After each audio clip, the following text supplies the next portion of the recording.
After beating the Giants on Monday Night Football, the Steelers are 6-2. Is the offense where it needs to be, and where can it go? We'll talk about that. Something different that they're doing with TJ Watt that could help him be even more productive in the second half of the season, and where the Steelers are heading into that gauntlet AFC North schedule in the second half of their season. All here on the North Shore Drive podcast from the Pittsburgh Post-Gazette. Chris Carter, Ray Fittipaldo. Let's get into it. You are now listening to the North Shore Drive Podcast, a show on all things Pittsburgh sports from the writers of the Pittsburgh Post-Gazette, hosted by Christopher Carter.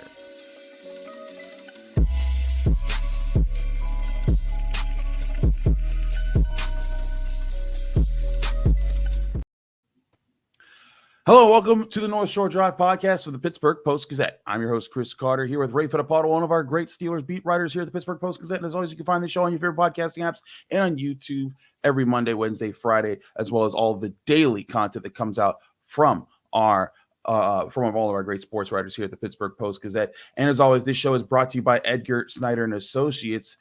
Whether you're injured in a car accident or hurt on the job, Edgar Snyder Associates has helped injury victims for over 40 years recover more than $2 billion on their behalf. If you or a loved one have been seriously injured in an accident, call 1-800-94-EDGAR or visit www.edgarsnyder.com for a free consultation. Remember that there's never a fee unless they get money for you. Ray, we got to talk about this offense to lead off. Russell Wilson is coming in 2 games. They've scored 37 points and 26 points. Granted, it's really more 19 points to the offense in this last game because of a punt return. But they've gotten over 400 yards of offense in both of those contests in back-to-back games. That's something that hadn't happened for quite some time, and doing it back-to-back. It was something that never happened once during the Matt Canada era. And it's a little encouraging. But, Ray, do you think this team is close to its ceiling on offense, or do you think that they still have a ways to go as far as what their actual potential is with the guys that are on this roster? Because we saw Calvin Austin catching a touchdown deep down the field in this last game. Can this offense still get a lot better? Yeah, I think there's more potential there, Chris. When you look at it, you mentioned the 400-yard games. I mean, I think that's really encouraging. I think eventually they're going to figure out how to start scoring in the red zone. I think right now they're 26th in the NFL in red zone scoring percentage, or maybe 28th. I think they're 28th. Only 4 teams are worse. So, when you look at that, I think as long as you rectify that, and maybe you just improve a little bit. But if you improve a little bit, we're not even talking about that being a close game against the Giants. If they score once in their 4 red zone trips instead of 0 times, that's a much more comfortable victory. So I really like what I see since Wilson's been inserted as the starter. And I think Mike Tomlin, what he wanted, what he said, want to engineer victory more fluidly. That happened in the Jets game. Probably didn't happen the way he wanted it to in the Giants game, but as long as you're moving the ball the way they have been the last couple of weeks, I think, eventually that's going to happen. So I do think there's more on that bone. I do think so as well. You look back at the touchdowns that could have been in the red zone. Each time there was like one little thing that got in the way of those touchdowns, whereas the Steelers' failures sometimes weren't a little thing. It was like, well, that just wasn't going to happen. But Broderick Jones's face mask on George Pickens' first touchdown that got wiped out on the opening drive. If Van Jefferson just sits down in the spot in his route on the other drive when Russell Wilson puts the ball there, but he runs towards the defender, that kind of a missed opportunity. And then George Pickens just missing his left foot, hitting the ground and tapping his right foot twice, which I still don't know how physically that happened. Those 3, if they get one of those 3 things to happen, it's a completely different ball game, and the Steelers, like you said, probably win a lot more comfortably. But if they get like 2 of those things, like what? And I think that's the thing that Russell Wilson kept kind of harping on after the game, was like, hey, we had this. Like, this was right there. And it wasn't like there was a whole lot of something. It was some Herculean effort that was needed from the whole offense to make these things happen, it's very doable. And it's also notable that the Giants defense and the Jets defenses, whereas those are bad teams, their defenses are talented units that have serious threats on them. And so for the Steelers to be able to do that in back-to-back weeks with Russell Wilson making his first starts for the team while also dealing with other injuries like Zach Frazier not being there, I think they expect him to come back after the bye. I think that's very encouraging for this offense to say, hey, in the second half of the season, we can really get this going if we fire on all cylinders. Yeah, I mean, you could really sense the confidence too after that game. You know, Russ is always so positive, but even the other guys in the locker room, you know, you could just sense that they know that the passing offense has been unlocked, you know, since Russell has been inserted as the starter. I mean, Calvin Austin catches that deep ball. Van Jefferson catches a deep ball that sets them up on another drive. We all know what George can do, you know, with Russ. You know, the one thing I will say, Chris, in terms of the red zone issues, you got to get Pat Freiermuth more involved. I'm not sure why that's not happening. You know, we've seen a concerted effort to at least get a couple of touches for Darnell Washington.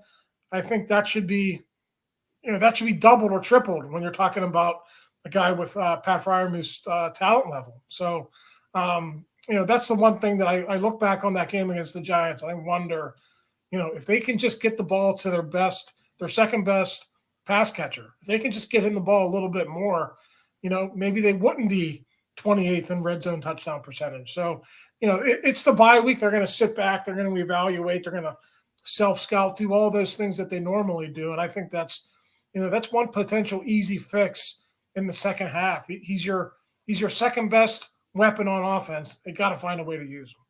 I agree.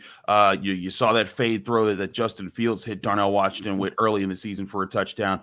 You'd think Russell Wilson could throw that ball a few times in the red zone as well. We'll talk about the defense next here on the North Shore Drive podcast for the Pittsburgh Post-Gazette. Chris Carter, Ray Fittipaldo. But first, I want to remind you the show is brought to you by Edgar Snyder Associates. If you're injured in a car accident, you're probably wondering what's next. Well, for 40 years, Edgar Snyder Associates has helped injury victims answer that very question, whether it's gathering evidence, collecting medical records, or dealing with the insurance companies.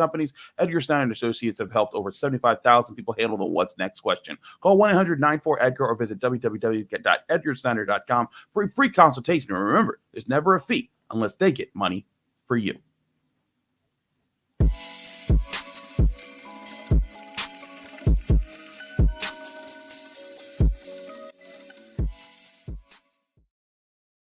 We're back here in the North Shore Drive podcast for the Pittsburgh Post-Gazette. Chris Carter, Ray Fittipaldo. Ray, let's talk about this defense. Ray, something that I noticed, and, you know, as we record this Wednesday morning, we're going to be heading into the facility shortly to talk to position coaches and players and such. But one thing I noticed, and Alex Highsmith acknowledged after the game, was there were a few times where the Steelers flipped where TJ Watt and Alex Highsmith lined up. And that's something that they never do. Watt traditionally likes to line up over the right tackle, Alex Highsmith over the left. And they did. And when I checked all like the officials, you know, snap counter and position counter, they did it 4 times where they flipped them on Monday night. And for someone, you're probably thinking, oh, well, that's not a whole lot. Well, 4 times is as many times as they had done it in the 3 years combined. So obviously they did it with intent, and Alex Highsmith confirmed they did it. Yeah, we're switching some things up. We still have to figure out our chemistry with how and when we do that. But that's the thing that we'll focus on over the bye. Ray, there's been an acknowledgement by PFF this year that, like, hey, he doesn't just get single team all the time. He is getting double and triple teamed. It's just we'll call it chip percentage instead of the normal double team rate that they go over. But it does seem like the Steelers are saying, hey, we're acknowledging that teams are doing everything in their power now to slow down TJ Watt. So here's our counteraction. It was just for one night, but hey, in 4 plays, they brought it out. One led to a sack by Alex Highsmith because TJ Watt pushed Daniel Jones up in the pocket. So it seems like at least early on, maybe there is some promise to this providing some results. Yeah, you never want an offensive coordinator to be able to dictate to you that your best player can be marginalized or neutralized in the game. And you know, that's been happening with TJ, double, triple teams. Theoretically, that's going to free other players up. But if those other players aren't winning their one-on-one matchups, then the offensive coordinator wins. So, you know, I think – I don't want to say it was overdue, but I think that was a good counter that the Steelers had on Monday night. And, I'm sure you noticed this as well. They didn't just do it by series. They would do it play by play. You would see TJ and Alex running across the line of scrimmage just based on maybe a down and distance type of a thing. So it wasn't like a predetermined, okay, I'm going to switch to the right side this series. They don't do that. So I think as long as you pick your spots and you can keep them off guard, and so they don't know what's coming, I think it's a good counter to what they've been seeing. Absolutely. I think that's something that the Steelers were really doing there. Like you said, it's not something that they're doing because here's the other thing. When TJ Watt got that sack fumble at the end of the game that put the Steelers in a really big position and wiped out a red zone possession for the Giants, he did it from his normal side. He didn't do it from the other side. And I remember when TJ Watt was a rookie, they put him over there because they thought, oh, let's put him over the left tackle. And he said, no, I'm better on this other side. That's where I played in college. That's where I'm more familiar with my moves.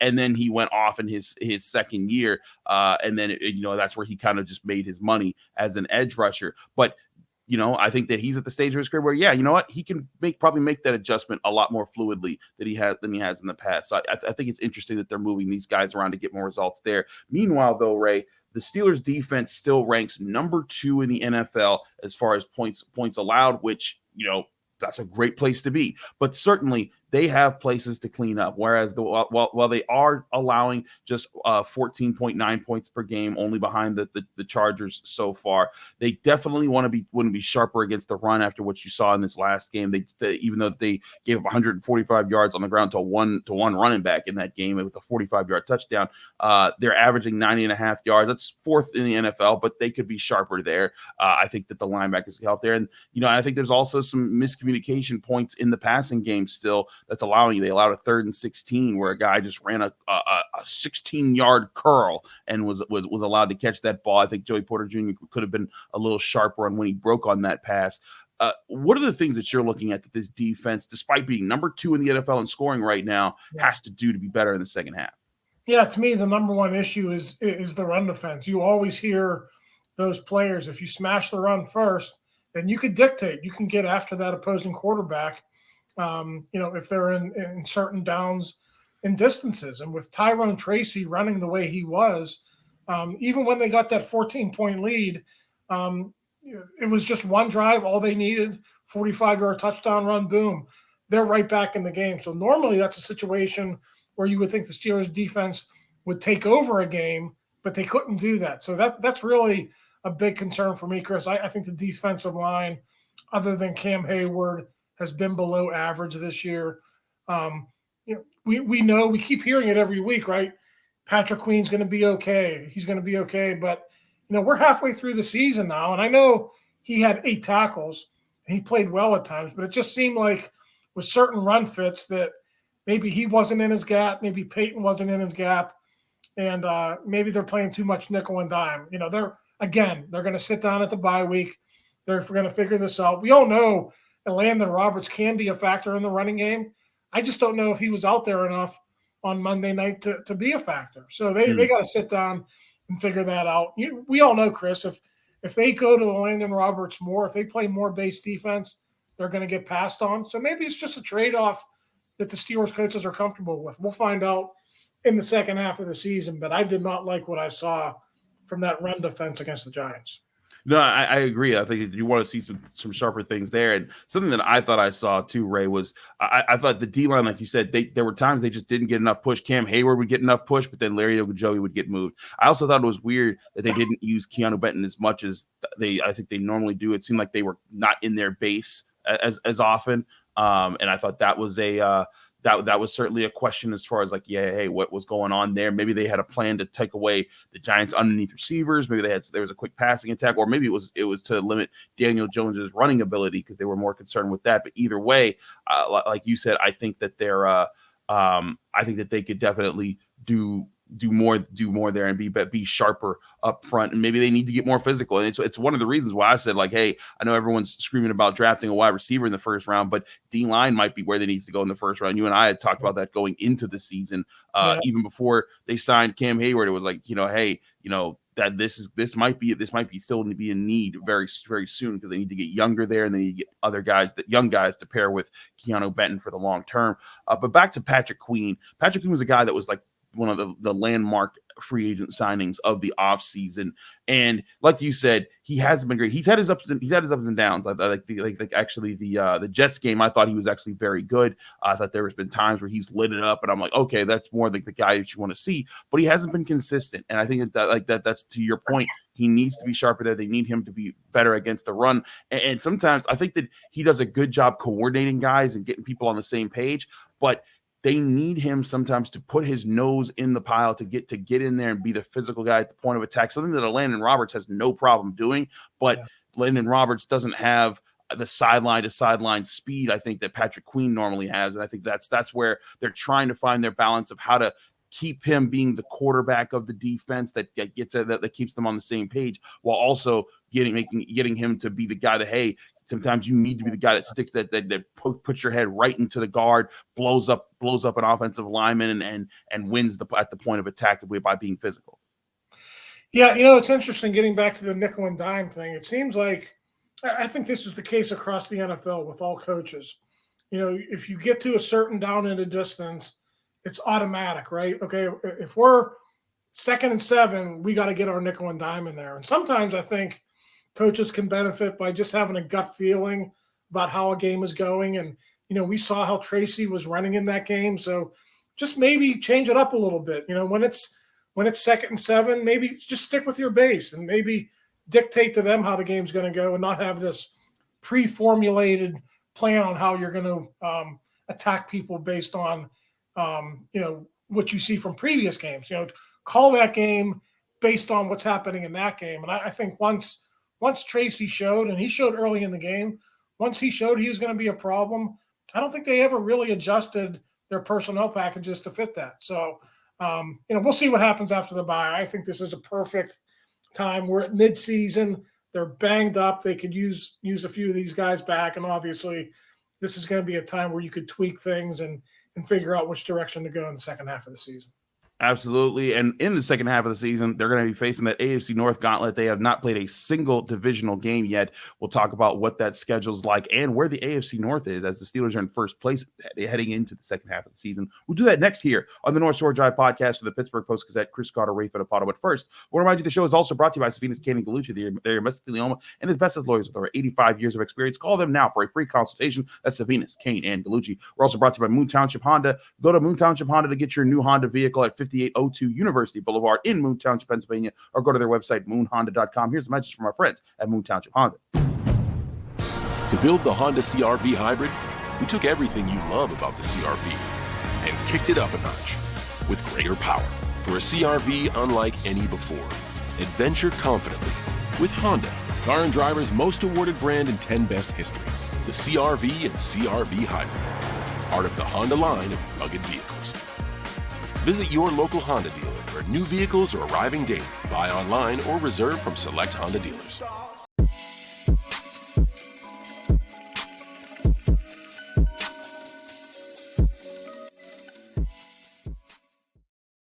We're back here on the North Shore Drive podcast for the Pittsburgh Post-Gazette. Chris Carter, Ray Fittipaldo. Ray, let's talk about this AFC North situation. The Steelers have put themselves in the driver's seat. They certainly can. They control their destiny as it stands right now. They need to just handle their business, and they can win the division. But it's still a long ways for that. They're gonna have their ups and their downs as the season, as everyone does. But they're 6-2. The Baltimore Ravens behind them at 5-3. The Bengals at 3-5, and the Browns at 2-6. All of the other three divisional opponents have at least played two divisional games, and they are all 1-1 on the season. So the Steelers do have an opportunity here, I think, to in this second half of the season, if they can continue moving in the right direction. They could actually win this division, and I don't think it's out of the realm of possibility. I still think the Ravens are still the best team right now. Their defense looks a little suspect, but they went and added Diontae Johnson. They're loading up on offense. This is now an offense that has Lamar Jackson, Zay Flowers, who was pretty good as a rookie last year, Mark Andrews, one of the better tight ends in the NFL. They added Derrick Henry, the guy who might be the best running back in the NFL, and now they have Diontae Johnson, who the Steelers know very well can be dangerous as a route runner with all those weapons. That is just a loaded offense here, Ray. In your mind, is that enough? Are the Ravens more and more Super Bowl contenders right now? Or do you think that the way the Steelers play them, the Steelers should still be looked at as like, hey, this should be like, are you looking at the like, hey, actually the Steelers now, maybe they are division favorites heading into the second half of the season? Yeah, I mean, I think both teams can be true. I think the way the Ravens are built, let's say the Steelers go 11-6 and they win a tiebreaker and they win the division, and let's say the Ravens are their 5 seed. The way the Ravens are built, I think they're good enough to win as a wild card. I mean, they've been to the playoffs before. That's just, Lamar just hasn't won in the playoffs. It hasn't mattered if they've been a top seed or wherever they've been seeded. They just haven't. They haven't done it yet. So I don't really view them winning the division as a prerequisite to being a Super Bowl contender. Now, for the Steelers, I think it would be a huge thing if they could somehow find a way to win the North, because then you're getting a home game in the playoffs. You're not going on the road to a place like Kansas City or Buffalo or someplace like that where you're going to be a decided underdog. So, yeah, I think the Steelers have put themselves in really good position. And the second half of the season is still going to be really tough, Chris. But, the Browns maybe aren't the team we thought they were going to be at the beginning of the year. I look at the Bengals. I think the Bengals are still dangerous. They haven't been scoring the way I thought they would score. So, it's still going to be tough, Chris. But I don't know if it's as tough as we thought it was going to be, say, back in August. Agreed. I think that this is a situation where the Steelers have put themselves in that, like, look, they still have to finish strong, right? They can't. It's not like they can just coast their way to winning the AFC North, but and they have good teams ahead of them.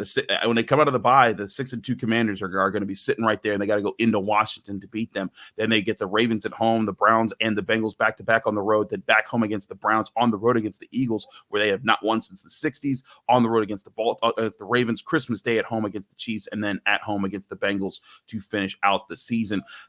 Ray, that is not. That's still not an easy schedule, like you said. We'll go through the AFC North teams. The Browns found a way to beat the Ravens with Jameis Winston over the weekend, and to get them 2-6. They barely did so. They also featured several dropped interceptions. I don't know about you. I still think I still think they're going to be one of the worst teams in the NFL coming out of the break. I get that Jameis Winston threw 3 touchdowns and no interceptions, but when you look back at that game, it should have been like 5 interceptions that he threw in that one. Yeah, listen, the Browns have a good defense. I don't think people were talking about how their defense was going to be elite before the season.